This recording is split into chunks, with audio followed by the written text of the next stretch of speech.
nos encontramos frente a otro ejercicio. Este es para dos curvas. Calcular la distancia mínima desde el PI número 1 hasta el PI número 2, garantizando longitudes de transición de peralte para rampa de peralte máximo, o sea, un delta S máximo, lo cual nos va a dar una longitud de espiral mínima y entre tangencia mínima. Dibujar solo un diagrama de peralte para las dos curvas. Son dos curvas del mismo sentido, ambas espiral, círculo, espiral.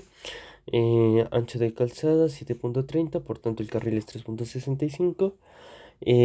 La BCH de la primera curva es 60 km por hora, el BCH de la segunda son 70. El R1 son 210 y el R2 son 254. Y el ángulo es 34 grados, 30 minutos para la primera curva y 42 grados, 30 segundos para la segunda. Son dos curvas del mismo sentido, más o menos serían de este estilo. Aquí el delta 1 y aquí el delta 2. Listo. Este a 60 y este a 70. Y el radio de esto es aquí 210 y acá 254. Por tanto, no nos están dando una longitud de espiral ni nada por el estilo. Por ende, debemos calcular las longitud de espiral como primer paso.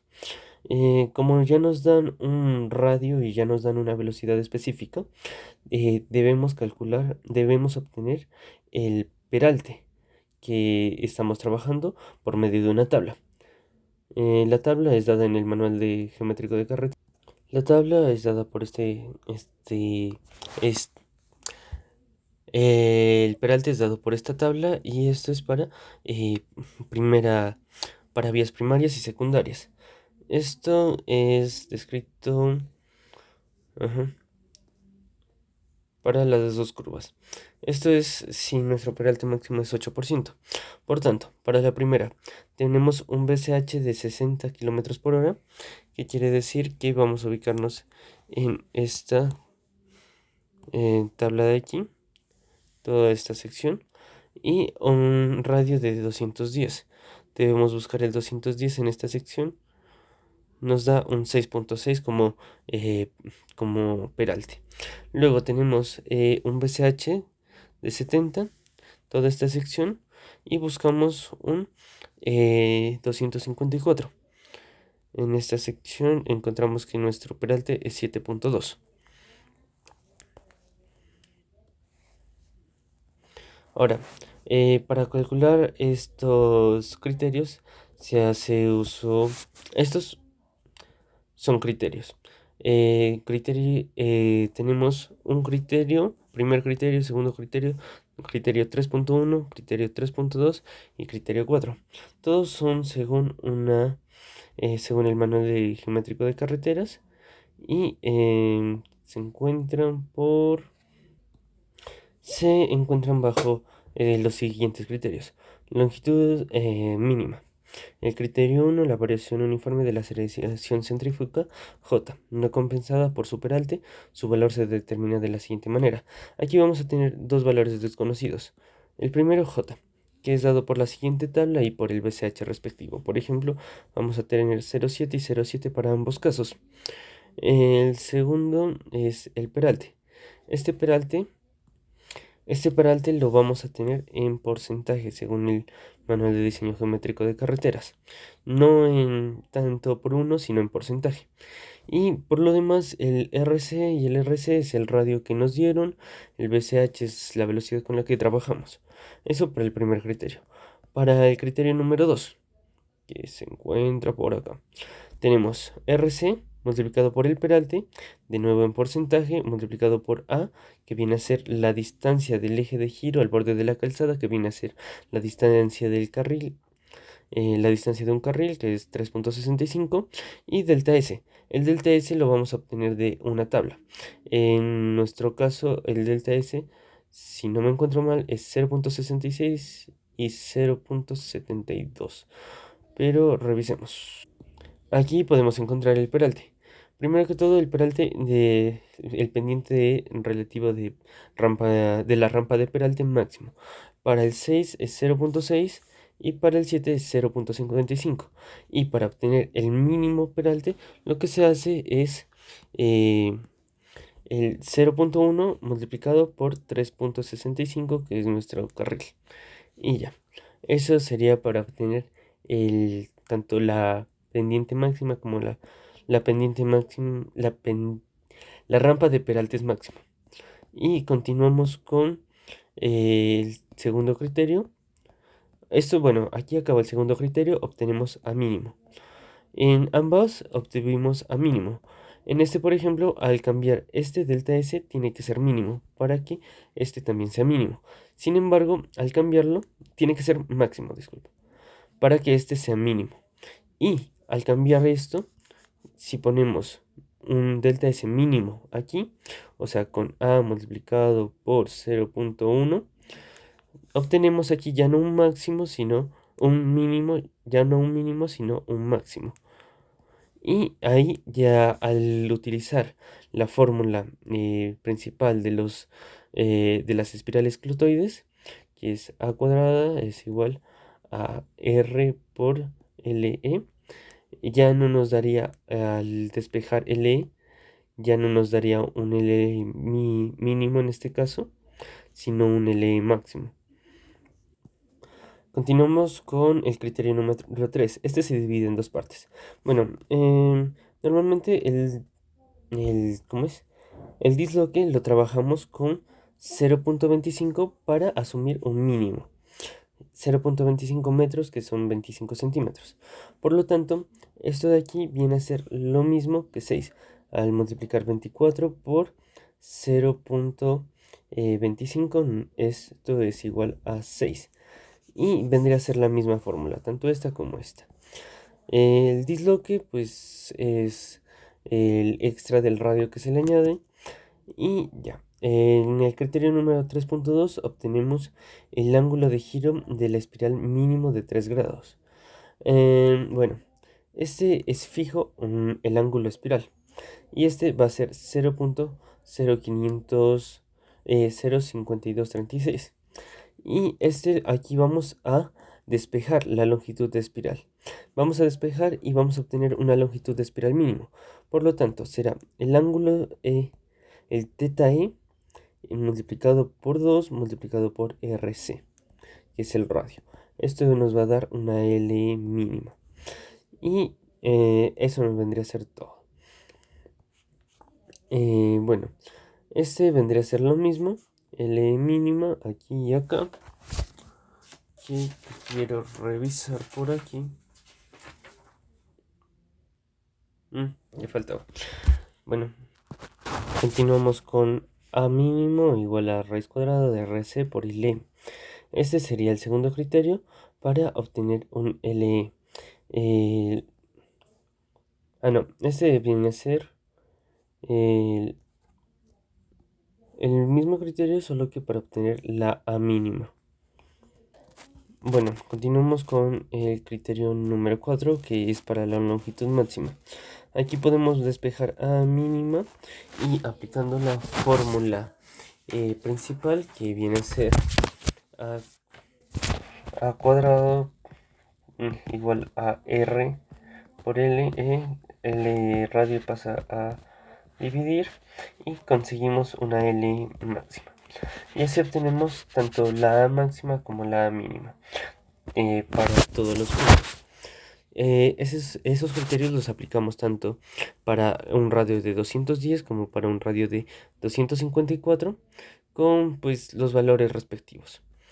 Además, estos valores de LE, cuando no nos lo dan directamente desde la fórmula, lo que hacemos es aplicar A cuadrado sobre R igual a L, ya sea mínima o máxima, dependiendo de si estamos trabajando aquí una mínima, sale un LE mínimo, y si trabajamos aquí una máxima, sale aquí un LE máximo.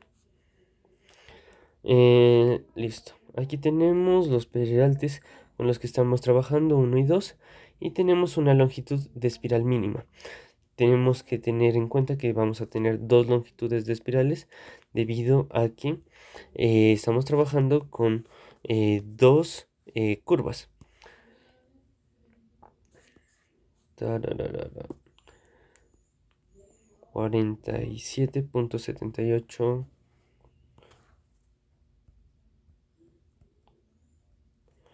Listo. Ahora, teta e en grados, teta e en radianes, xc y xm y teta e1. Estos son valores obtenidos por fórmulas. El teta e en grados se lo obtiene mediante las siguientes fórmulas. Aquí en la página 101 del manual de diseño geométrico de carreteras encontramos que teta e en radianes va a ser este valor, LE sobre 2 por RC, mientras que el teta e en grados va a ser este valor. Para X, la primera X, vamos a tener el valor de LE multiplicado por el ángulo obtenido. El ángulo tiene que estar en radianes. Y aquí mismo también. El ángulo debe estar en radianes. Y hacemos estas operaciones para conseguir tanto teta como X. Ahora, la XC y Y, X, tanto E. Ahora XM la conseguimos mediante otra fórmula, que es la... Bueno, aquí me confundí, aquí está XC, aquí está Y. Y aquí está el disloque ya propiamente dado, dicho, con un valor exacto que vendría a ser con esta fórmula y un valor aproximado con esta fórmula. Eh,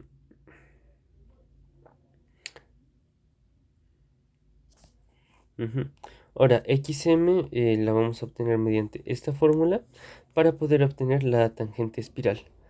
La tangente espiral que es dado por esta fórmula y corresponde a nuestra distancia en la espiral simétrica a esta distancia de aquí. Esta distancia la estamos buscando para saber la distancia que hay desde el punto T hasta el punto PI, y como es una distancia simétrica va a ser la misma distancia que hay desde el punto ET hasta el punto PI. Ahora, ya con obteniendo esta tangente espiral, podemos calcular la distancia que hay desde un PI1 hasta un PI2. Esto lo podemos ver, bueno, este proceso que realizamos lo realizamos de la misma manera con el teta e radianes, teta e grados, xc y xm y en la tangente espiral, pero ya cumpliendo la longitud de espiral mínima de la segunda curva. Ahora, al realizar estas longitudes y calcular la tangente espiral número 2, vamos a conseguir el siguiente diagrama de Peraltes. Comenzamos como siempre en menos bombeo normal. Esto es debido a que nuestro punto de giro es el eje de la carretera. Y comenzamos en menos 2. Comenzamos en menos 2. Pasa una longitud de aplanamiento n y pasa la parte exterior a tener un peralte de 0%. Pasa una segunda longitud de aplanamiento y pasa a tener 2%. Como es una curva espiral, no va a pasar como en las curvas circulares que la longitud pasa a un X porcentaje de peralte anterior al peralte máximo, sino que pasa directamente al peralte máximo hasta el 6.6. Y como es definido, la L es igual a la distancia desde el punto donde tiene 0% de aplanamiento hasta 0% de peralte, o sea, la primera longitud de aplanamiento hasta el peralte máximo. Mientras que la longitud de transición corresponde al punto desde el menos 2% hasta el punto máximo de peralte. Ahora, hecho esta parte, se va a ver reflejada en este sector de acá. Van a ser los mismos puntos con la pequeña diferencia de que en este punto comienza una entretangencia, que es la distancia que hay entre una curva y otra, la cual a veces es necesario, a veces no, dependiendo del tipo de curva que se esté manejando. Ahora pasamos con la segunda curva. Esta pasa desde menos 2%, longitud de aplanamiento 2%, 0%, a más la longitud de aplanamiento 2%, a la peralte, al peralte máximo. Y siendo L desde este punto a LT, longitud de transición desde este punto. Y esta es la razón por la que miramos que la fórmula de LT es igual a L más N, que vendría a ser L más N. Listo. XD. Listo. Ahora, ahora proseguimos con la entretangencia. Bueno, la distancia desde el PI al PI2 va a ser, como son del mismo sentido, una distancia, y digamos esto. Vamos a tener una entretangencia acá, este es el punto del PI y este es el punto del PI que va a cruzar, más o menos. La distancia desde este PI1 hasta este PI2 va a ser la tangente espiral TE más la entretangencia más la tangente espiral 2. ¿Listo? Listo. Ahora, ¿cómo calculamos la entretangencia? Bueno, en el manual tenemos las siguientes definiciones. Tenemos las siguientes definiciones. Para curvas de distinto sentido, o sea, así y así, considerando el empleo de curvas espirales, se puede prescindir de tramos de entretangencia. Eso quiere decir que solo vamos a contar con la longitud espiral. Ahora, si el alineamiento se hace con curvas circulares únicamente, la longitud de entretangencia debe satisfacer la mayor de las condiciones dadas por la longitud de transición, o sea, la longitud de transición máxima de las curvas circulares adyacentes a la entretangencia que vamos a evaluar, y 5 segundos la menor de las velocidades específicas, o sea, la menor de las velocidades de curva horizontal que tenemos tanto en la primera como en la segunda. En ese caso, si fueran circulares, estaríamos con 60, pero pasado a metros sobre segundos, porque recordemos que está en kilómetros por hora. Lo pasaríamos haciendo su respectiva conversión y multiplicaríamos por 5 segundos. Ahora, no estamos trabajando con curvas de distinto sentido, estamos trabajando con curvas de un mismo sentido. Por lo tanto, tenemos una curva así, y bueno, como les he dicho, esta es la entretangencia. Y ahora, si tenemos curvas espirales, la entretangencia no puede ser menor a la distancia recorrida en un tiempo de 5 segundos a la velocidad específica de la entretangencia horizontal. Eso quiere decir que debe ser la mayor de las BCH, que corresponde a la BTH. Esto lo pasamos, la velocidad específica de tramo horizontal, la velocidad específica de la entretangencia horizontal, la pasamos a metros sobre segundos, y esto lo multiplicamos por 5. Y eso va a ser nuestra entretangencia. Eso para curvas espirales. Sin embargo, para curvas circulares va a ser 15 segundos por la BTH, que viene a ser prácticamente el mismo proceso, solo aumentamos 10 segundos más, ya que no tenemos esa facilidad de la longitud de espiral que las curvas espirales nos da por la longitud de espiral y la adición del disloque. Ahora, ya con esto podemos decir que la distancia del PI1 al PI2 es tangente espiral 1 más tangente espiral 2 más 5 segundos la BTH, teniendo en cuenta que la BTH para nosotros es 70, ya que la primera era 60, la segunda era 70 y la mayor es 70. Pasamos a metros sobre segundos, nos da 19.444 y lo multiplicamos por 5 segundos. Esto nos da 97.222. Y este sería el final para el diagrama de Peraltes y la distancia. Continuamos con la longitud de transición. Primero tenemos una longitud L que es dada por la siguiente fórmula. A, que es el ancho del carril, por BW, que viene a ser un factor de ajuste que define cuántos carriles se están moviendo, y es dado por una tabla, pero en este caso solo se está moviendo uno, no la vamos a utilizar. Sin embargo, si queremos ver la tabla, está en el manual. Multiplicado por el peralte final menos el peralte inicial. Debemos tener en cuenta que L normalmente es tomada desde el punto de donde el bombeo normal, el primer, eh, la primera longitud de aplanamiento es dada a desarrollar. Eso quiere decir que es desarrollada aquí, y por tanto es cero, el peralte inicial. Luego el peralte final, que en este caso es 6.6, y delta S, que viene a ser para el delta S que encontramos, el delta S máximo, que viene a ser 0.6. Ahora, para la normal, no está. Bueno, la normal es dada por bombeo normal multiplicado por L dividido entre el peralte final. Listo. Esto, el bombeo normal normalmente es 2% para las carreteras que son pavimentadas. Sin embargo, suele variar entre 1 y 4% dependiendo de la condición de la carretera. Y condiciones de pavimento, condiciones, bueno, otras condiciones externas. Sin embargo, casi siempre sabe ser 2%. Ahora, 40.15 es la longitud obtenida de este sector al desarrollar el proceso respectivo. Y el 6.6 pues viene a ser nuestro peralte máximo trabajado, esto para la curva 1. Sin embargo, para la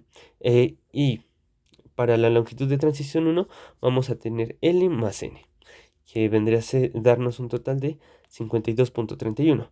Aplicamos los mismos principios para la curva 2, solo que con un delta S de 0.55 y un final de 7.2. Y lo mismo acá, 7.2 en este sector. Y hacemos la longitud de transición 2, L2 más N2. Ahora, tenemos que tener en cuenta algo.